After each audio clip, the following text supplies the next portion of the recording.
Hey everybody, this is William from the Godzilla Files coming at you today with some new Kaiju news. And there's two pieces of news that I really want to talk about. One is the future of the Monsterverse, and also looking at the final numbers for the box office run for Godzilla King of the Monsters. So let's jump right into this because I find both of these things pretty interesting. And I think you will too. Alright, so the first piece of news that I want to talk about is related to Godzilla vs. Kong. So just recently, the plot summary was put up on Google, and it's kind of been making the rounds on a couple of different Godzilla groups along with some Kong groups as well. And for the most part, it's pretty vague. We really don't know too much about this movie as of right now, hoping that maybe soon we'll be getting a trailer. But what everyone's talking about is actually kind of the last part of the plot summary. And that is humanity is looking to wipe out both of the creatures to kind of take back their planet once and for all. Now to me this is pretty interesting, and it kind of makes sense to me in some ways. Yes, Godzilla has saved the day twice now, against the Mutos and then against Ghidorah. But in doing so, we saw that he killed a ton of people in his first battle with the Mutos, and then completely destroyed Boston in his battle against Ghidorah. So obviously, yes, he is a hero in some sense, but the reality is that the world's probably looking at that and like, what are we gonna do? We also have kind of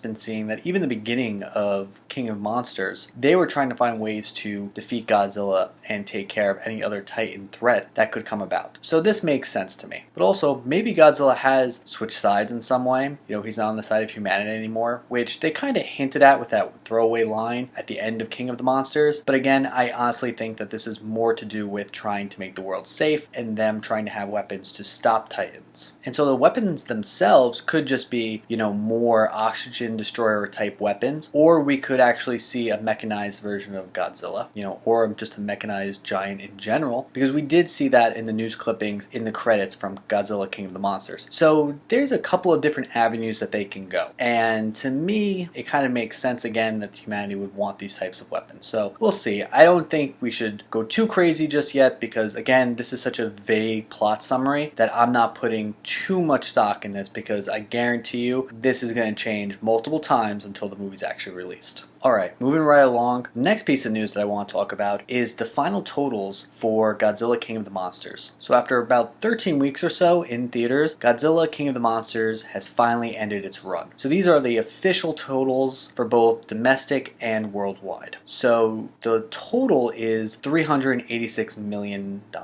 which is not bad at all. And out of that, domestically, it was about $110 million.